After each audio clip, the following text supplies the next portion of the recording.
രാജ്യം വിലക്കിയ രക്തസാക്ഷി ദിനാചരണത്തിനുള്ള ഭീകരവാദികളുടെ ശ്രമം തകർത്തു. ശ്രീനഗറിലെ ഡൗൺ ടൗണിലെ രക്തസാക്ഷി ശവകുടീരം പൂട്ടി മുദ്രവെച്ച് ഭരണകൂടം.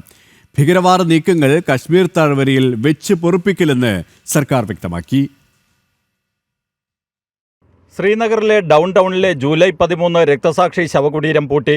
ജമ്മു കാശ്മീർ PDP നേതാവും മുൻ മുഖ്യമന്ത്രിയുമായ മെഹബൂബ മുഫ്തിയും മകൾ ഇൽത്തിജയും രക്തസാക്ഷി ദിനാചരണത്തിന് മുന്നോടിയായി വീട്ടുതടങ്കലിലാണെന്ന് PDP ആരോപിച്ചു.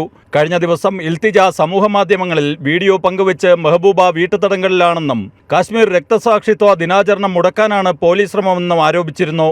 ശ്രീനഗറിൽ സുരക്ഷ ശക്തമാക്കുകയും കാശ്മീർ രക്തസാക്ഷി ശവകുടീരത്തിലേക്കുള്ള റോഡിൽ CRPFും പോലീസും കർശന പരിശോധന നടത്തുകയുമാണ്.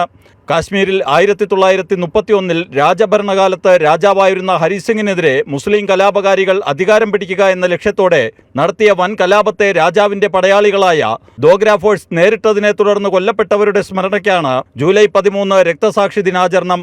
2019 അവധി നൽകുന്നതടക്കം ഔദ്യോഗിക രക്തസാക്ഷി ദിനാചരണം ഭാരതം അവസാനിപ്പിച്ചു. എന്നാൽ പാകിസ്ഥാനിൽ ഇപ്പോഴും ഈ രക്തസാക്ഷി ദിനാചരണം തുടരുന്നു. രക്തസാക്ഷി ദിനാചരണത്തിന്റെ മറവിൽ ഭീകരവാദികൾ മുതലെടുപ്പ് നടത്തുന്നതിന് തടയിടുക എന്ന ലക്ഷ്യത്തോടെയാണ് സർക്കാർ നടപടികൾ. ജനം, ഡൽഹി.